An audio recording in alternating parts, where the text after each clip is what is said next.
কেমন challenge face করেছেন শিক্ষা প্রতিষ্ঠানে, এটা যদি একটু শেয়ার করেন। আমার পড়াশোনার জীবনে সেরকম কোনো বাধা আমি পাইনি। আমার ফ্যামিলিগত দিক থেকে আমি বেশ সাপোর্ট পেয়েছি।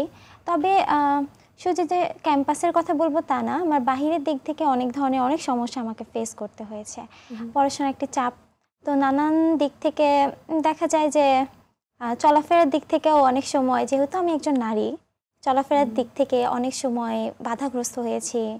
তো সেই সব জিনিস যখন আমি আমার বাবা মাকে শেয়ার করতে পারতাম না, তখন সহপাঠীদের মাধ্যমে আমার বিদ্যালয়ে শিক্ষকদের সাহায্য আমি অনেক সময় নিয়েছি। সব কথা তো আর বাবা মাকে বলা যায় না। একদমই তাই। হ্যাঁ, তো এই জন্য হচ্ছে শিক্ষকরা আমাকে অনেকভাবে সাহায্য করেছে। বাবা মাও সাহায্য করেছে, ঠিক তা নয় যে বাবা মা একদমই সাহায্য করেনি।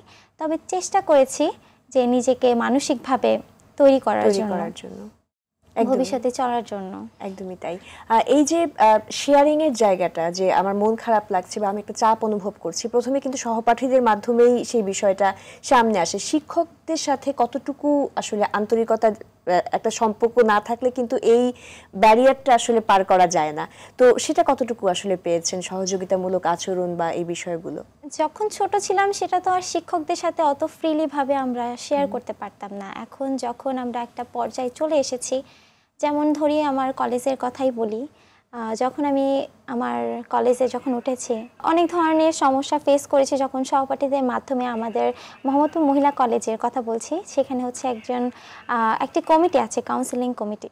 তো সেখানে আমরা যখন কোনো প্রবলেমে পড়ে যাই, তো এখন তো বড় হয়েছি, বাবা মাকে তো সব কথা বলা যাবে না, তো সেই ক্ষেত্রে আমরা সহপাঠীদের মিলে সেই কাউন্সিলিং যোগদান করি। যখন কোনো প্রবলেম হয় আমাদেরকে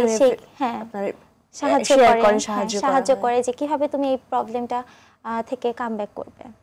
বর্তমান পরিস্থিতিতে যেমন এই 5ই আগস্টের কথাই বলি, আমরা এই ধরনের এই আন্দোলন, বড় গণ অভ্যুত্থান হয়ে গেল, একটা আন্দোলন হয়ে গেল, তো সেখানে একটি আমাদের মনের দিক থেকে বা মানসিক দিক থেকে একটি পড়াশোনার একটি চাপ সৃষ্টি হয়েছে, ব্যাঘাত ঘটেছে। সেই ক্ষেত্রে আমরা মানসিকভাবে অনেকটা বিপদগ্রস্ত হয়ে পড়েছি। তো সেখান থেকে চেষ্টা করছি আস্তে আস্তে শিক্ষার যে লক্ষ্যটা বা ক্যারিয়ার গঠনের দিক দিয়ে আস্তে আস্তে আমরা অগ্রসর হতে পারছি। এটা হচ্ছে সম্পূর্ণ আমাদের মনের উপরই আসলে নির্ভরশীল পুরোপুরি। অনেক